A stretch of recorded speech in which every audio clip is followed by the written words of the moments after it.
Picture us sitting like dead ducks underneath the spine of an apartment, protecting us like a whale's ribcage, guarding its last meal.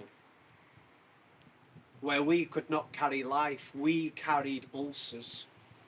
We, the rejected handshakes, the afterthoughts of flesh needed against its better use, a bloodline dealkalinized, diverted in the name of sympathy, who without the turmoil of our prevailing failures could not have identified that most lethal of medicines, the rictus of comfortability.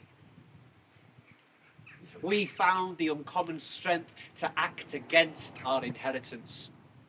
We drowned effigies in the public fountains, played football with the stuffed head of whomever was the current Prime Minister. We sewed pillows full of money and burnt them in the streets.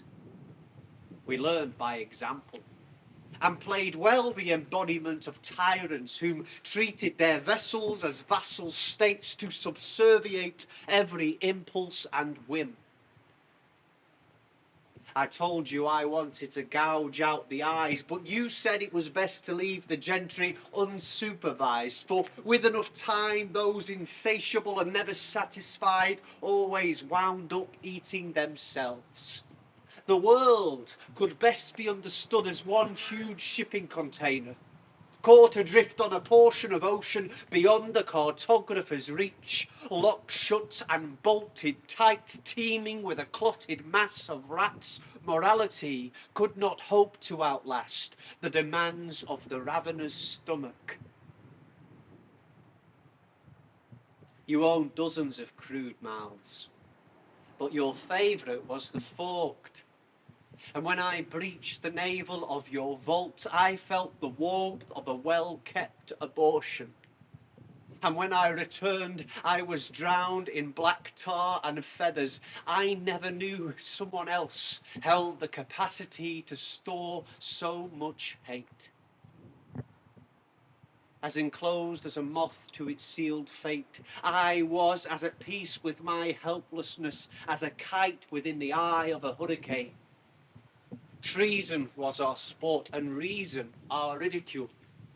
We sought the incontestable heat of dysfunction, for at the very least it made for interesting conversation. You told me this was to be our earthly game, to be trespassers, penetrators, public castrators, always towing an inch past whatever boundary we came up against.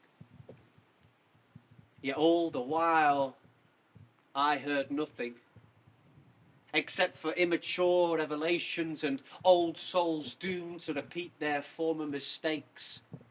Our murder of time was a mercy killing, removing us from the misery that inhabited the breaks between our altered states. We'd hit our peak a few years back and we knew we were running on fumes. Every tomorrow was another escape hatch into the constantly renewed.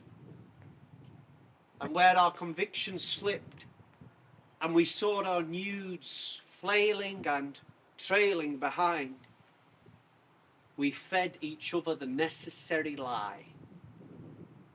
All late bloomers are the deadliest.